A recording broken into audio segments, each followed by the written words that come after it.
Bonjour à tous. Donc aujourd'hui, je vais vous montrer un peu euh, ce que donne notre ontologie sur le crowdsourcing. Donc je vais vous montrer un peu en quoi elle est puissante et en quoi ça peut être vachement utile dans deux cas d'utilisation. Donc tout d'abord, on va imaginer une personne qui cherche à s'informer sur le crowdsourcing et qui est novice en la matière. Donc tu as par exemple un projet de crowdsourcing pour arriver sur notre node centrale et bien commencer ses recherches. Donc ici, on peut voir que dans le projet de crowdsourcing, on a de nombreux documents ici et des liens web. Donc la personne, on peut imaginer que pour bien commencer, on va commencer par une vidéo, c'est assez ludique. Hop. Une vidéo qui présente un peu ce que c'est que le crowdsourcing de manière générale. Ensuite, pour bien continuer, un peu de définition et quelques cas concrets pour mettre un peu d'exemples sur le crowdsourcing. Voilà. Au fur et à mesure de sa lecture, on peut imaginer que la personne rencontre des mots, c'est typique, pas de tous les jours, c'est-à-dire c'est typique du crowdsourcing par exemple, des contributions, et se demander un peu ce que c'est. Revenir dans notre ontologie et chercher à en savoir un peu plus sur les contributions. Donc, une petite définition exhaustive de ce qu'est une contribution et des relations qui permettent un peu de cerner un peu le sujet. Et notamment, par exemple, qu'une contribution a des droits.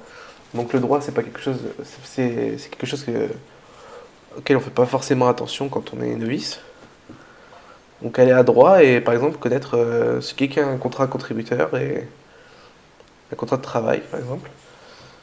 À partir de là, on peut imaginer que je cherche à savoir un peu, par exemple, ce que c'est qu'un contributeur et de définir chaque mot lié au terme.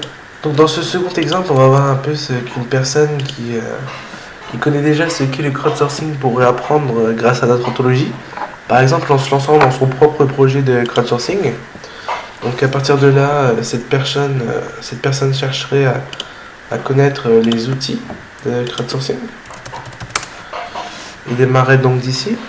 On a listé toute une série de documents et de liens web autour des outils. Donc je ne vais pas tous les ouvrir, mais cette personne trouverait des informations notamment sur les API de interface de programmation qu'on trouve ici. Donc ici on a une liste exhaustive des différentes API qui lui permettraient de lancer son projet. Donc c'est des outils développés par des intermédiaires pour intégrer des solutions de crowdsourcing dans d'autres applications. C'est exactement ce dont la personne a besoin pour lancer son projet. Si elle n'est pas développeuse, ou qu'elle n'a pas envie de tout redévelopper, c'est une solution bien plus pratique et facile.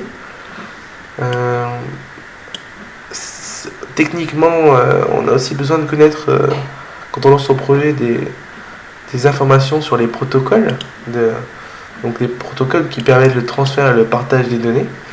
Et on a une série de documents ici qui nous permettent d'en connaître un peu plus sur ce sujet. Donc voilà un peu ce que permet notre ontologie, donc une utilisation assez variée qui permet dans deux cas bien distincts des personnes à des niveaux différents de relation avec le crowdsourcing de connaître les informations qu'elles cherchent. Voilà, j'en ai terminé avec cette présentation et j'espère que vous prendrez du plaisir à utiliser notre ontologie.